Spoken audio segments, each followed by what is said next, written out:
Abusia for Smart Ghana update na mo hwe ye mo bibia akwaba.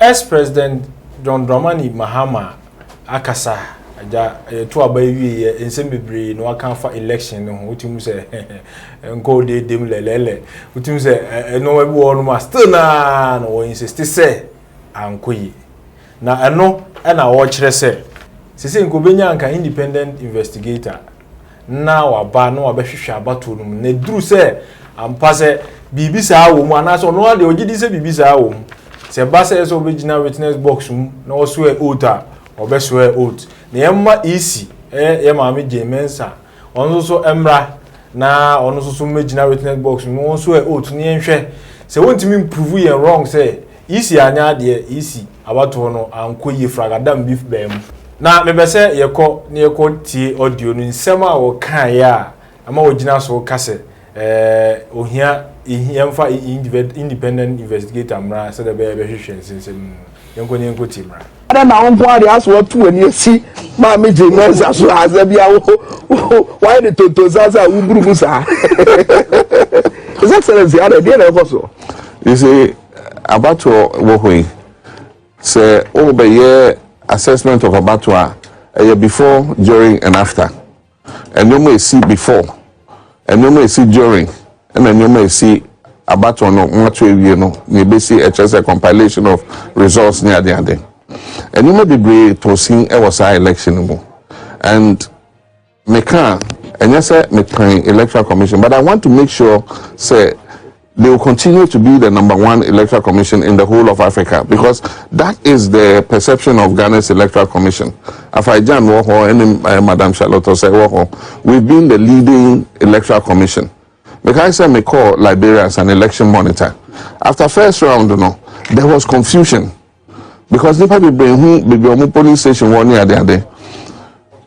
ECOWAS sent a technical team led by Charlotte Osei to come and sort out the Liberian Electoral Commission's problems. And she came and sorted it out. The runoff, everybody's name was printed at your polling station. And you do what? Oshe, Ehunse, Udin, and San Wako joining Santino. But in the past, it wasn't there. So people will go here and say, Udini, no, Udini, or Beka Zamin to Abanibium. And they sorted it out. You understand? So I'm just saying that everything that I say is to make them sit up. Until I say they must redeem themselves in 2024. And that's what I'm kind. Absolutely. So when I'm pointing out their mistakes, it's not because I hate them. But as you do, they're also asking you to prove with evidence. So I want an investigation. That's why we said, come in the ballot box. Hey, come in the witness box and come and testify under oath. You said you won't do it. Now I may criticize you. If you had sat in the witness box and would ask you all these questions, what ground will I have to go around? Like I say, you did this or you did that. Your best opportunity, which was taken by your predecessor, if I done 2 days now a witness box, MPP Bissano questions from A to Z about the electoral process. Oh yeah, no. And so, who criticized them again? But as your recent press conference suggests, I welcome an investigation. Says Anamepe. Yes. And if they say they want an investigation, let's have an investigation. Okay. But I don't know if the police are the best to. I don't know what the police are going to investigate. We want an independent inquiry, or let's go to ECOWAS. ECOWAS has an electoral body. Let them bring, some people to come and do an investigation into Ghana's election of 2020. I will welcome it. I will testify under oath. I will swear an oath and I will testify. I'll run away from the witness box. I know you. I know you. Regardless, that's just one. Yeah. 2. After we had printed the ballot papers, in Ghana we've always printed the ballot papers here. The printing now agrees the allocation for printing for this printing press has been done. BBR, everything is done. We have a certificate we all sign. Now you now sign it. Near package BBR near the call. There's no printing again. If there's a need to print, the parties are informed. Near some my agents about. The agent back home refi the BBR kofa. Ya printing we are to sign your money in our call. They had printed millions of ballot papers again. You will say, I didn't print this ballot papers. You say, I printed it. You see, back home, I'll say, in case of a runoff. Now, in case of a runoff, Chirabosom, Ekwadonkomina, I don't know if it can come, but all the people who stood in the election were on the ballot paper, the ones that they are printed, the ones we found. Runoff here normally 2 parties. Yeah. So you cannot have printed the same ballot paper and say in case of a runoff. They couldn't explain. And they said, okay, let's go and burn them. But we have information that it's not only that place where we found it. There were other printing presses that printed extra ballots. What do you say to Umombeka say? Opportunity by MAO, and I say this, NDC, MAO, say, court, mubit my present is no more way, even though more explain constantly say, oh, ye see, Nanso ya nyasa kunya no court. A man for instance say, munya opportunity or court, somebody a dancing ye be better. Said by a man for better say, Monsem na mo cano, no could be womb. We came from the issue of, that's why I'm giving you the various scenarios. The next scenario is that declaration of results. No, we've never seen anything like that in this country. If you had Faijan Breso, Faijan Betnasi now or declare a year, it matches to the last column. You can check the results up and down. It will come give you the same AE. Charlotte will say the same thing. And so when we almost or your mistake. Why were you even rushing to do it if you were going to make a mistake? You must make sure that by the time you go and declare the results, there is no room for any doubt about the results. And so you rushed, went and announced them. There was a problem. You said there was a mistake. You came and corrected it. They corrected it. So now, if you ask me what the final result of the election is, I can't tell you.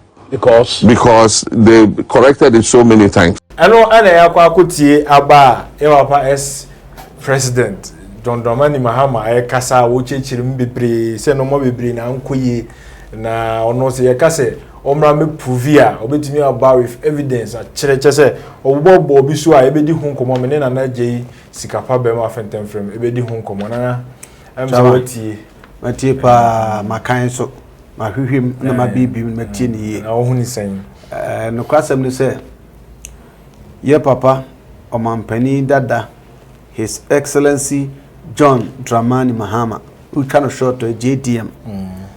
I think, sir, and then some na all can. Fine. About what the two abana say, Uluzia, definitely, no matter how credible the election is, or any credible amount. When I may instance, who I say, I say Kotoko has. Sekotoko, Asha has here. Refi and the fever. Has to shake Kotoko, a juju. Sana muditi krum ha nti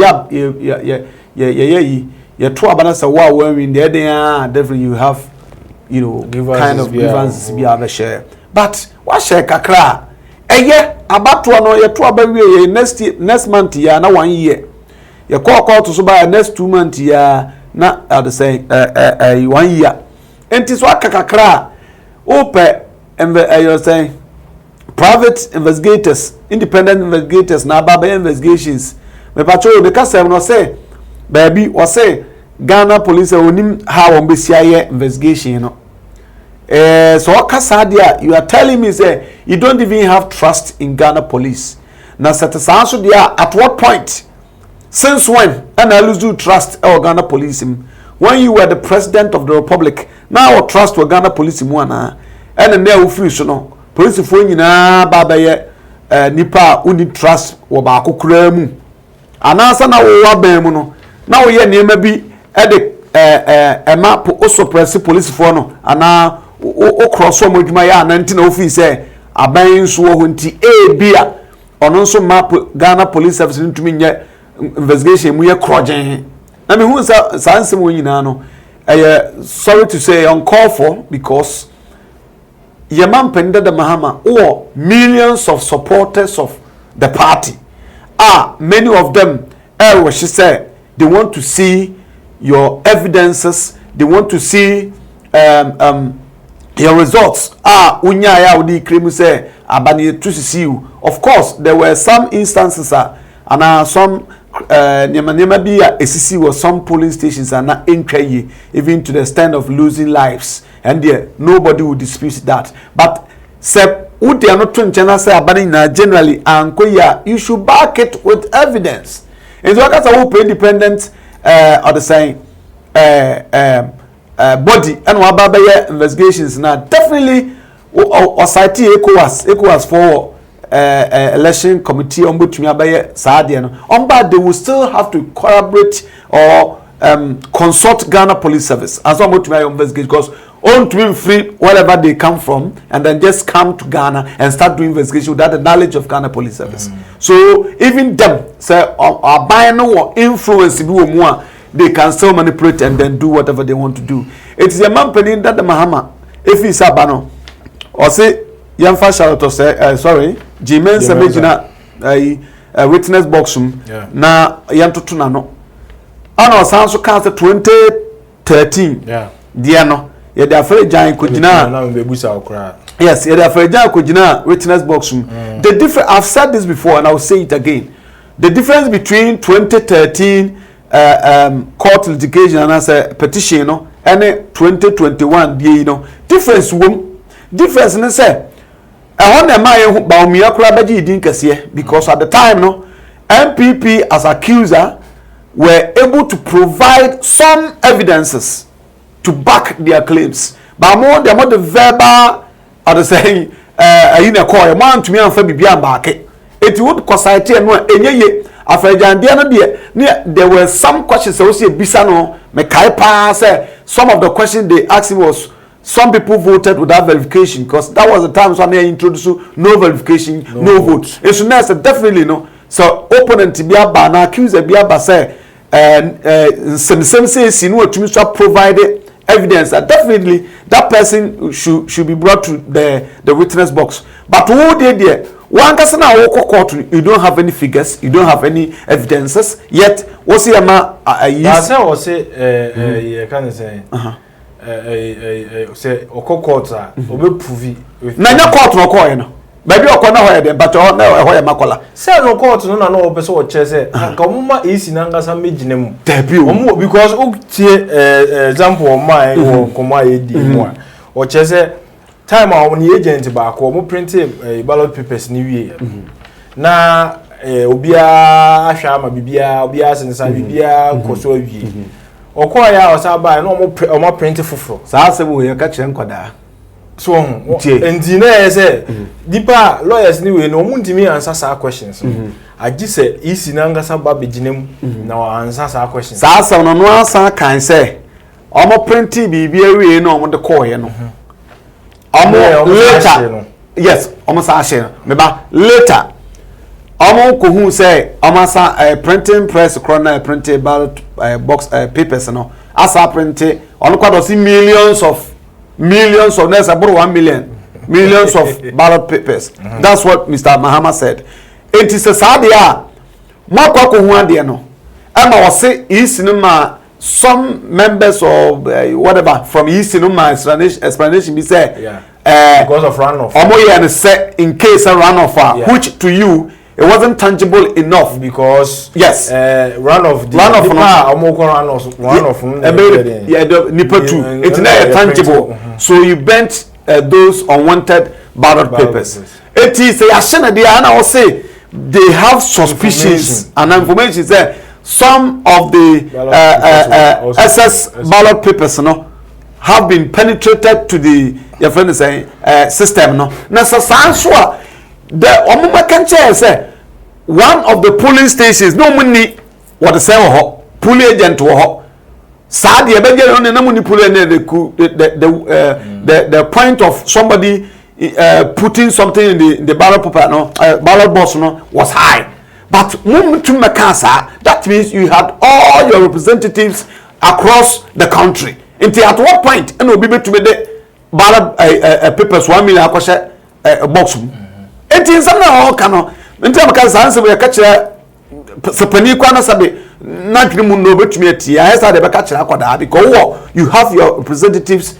at the polling stations until at what time and now also ka say or see and sang ye no court to obaba be prove na court no pacho ba bi o court pacho na ho ye e ho na court and no na me say no mo so mo pe EC na wa begina and I say EC na ka court on present omo evidence even 1 million vote yourself ballot paper one sem kwa and after court on raise by enti catch say the only thing Mr. Mahama and the NDC for Beka Media to me say at the time na ye court no na ye nya that evidence no and our case also as 7 years for to begin quick abem say say ye print paper no ni nya say nya ntoaba ndi nya ntoaba dia what ase enti na make sense we ka kire nkwada na omomadwum ha ayensa pado obi ni won mo anadwum da ho I won't say because illegalities because election anymore. Mr. Mahama need right to Obeka, okay? But you should back it with proof. Na saka some so asabe seven players in Yansani be to no, this man has a point. Yeah. But about ballot papers won't say media, you were there. And I must say it was done before the elections. Into Sadia, what prevented you from submitting this case to the court at the time I only opportunity to know whether or with the say a mame Jimensens a obekoko jina adakamuno sanka can say crack be and no crab to me atwenaba but to one man ka we indeed what are we discussing and I also say train the pakura no apprentice aba so what I say now ko wan ka we mo de akwebisa am several times what's your figure I don't know what is this nti yewra mama nso maka ba bi o am de say the more confidence at 2024 they will win which win say a party and na so Ghana na epeni yi so adwempa no de ba why not let's all support them and then make sure say we do the right thing. We shouldn't go about spreading unwanted between the tension and chaos to be about because asama o kan de nyame nukuri ni me nshara na nya adwen sa na osama me last but one year me osama instances bi say time ECA declare ba no osaba o declare we no osa e by say mistake e wo like on platforms be so on our website the mistakes wo ni ade into ono an say no onim the final results no okay. A 20 final results. No cry evidence a chese. I mean evidence. I say verbal evidence. And they so be him. Say obi declare about the possibility say errors in mentioning figures between but unless it has but also chese who be declare banner you have to be well prepared because me am cry me nim say 2008 yeto aba no ewie no aba Professor John Evans Mills odi wini aba to na nu 300,000 at the time ne enkan yes be the time you say 10 but no one na easy boy nya afrejan na ye fa make ho but there was mutual understanding say even if ya the time aba na nyina aba beka the then candidate na Adodan Kufuor ho kra na o wini okay into one man figure your friend saying after jama figure is that figure not the man say the way they only become one error said we become because this is what you have presented to the state but say the time they become one figure now there to dano obako website akosesa no because several wakasa 20 million vote na ye to ya sa ayi die become one time they become enye 20 million biem about 20 million certain figure be go so nti ba so ko website akosesa does that mean say enon alone no chese awia no ntem de me tamama nkono nsamre biem nkono nsamre so wo asem ka biem dia ba so nti so ni asem bia ka biem dia the best thing for our president the former president to do is to make sure say they learn their mistakes that they committed during 2020 elections they work on it and then make sure say they will not repeat those mistakes again so that 2024 if Ghanaians would listen to their promises then they vote for them dan say yama election on some no and koda baby because em fa hwe maybe.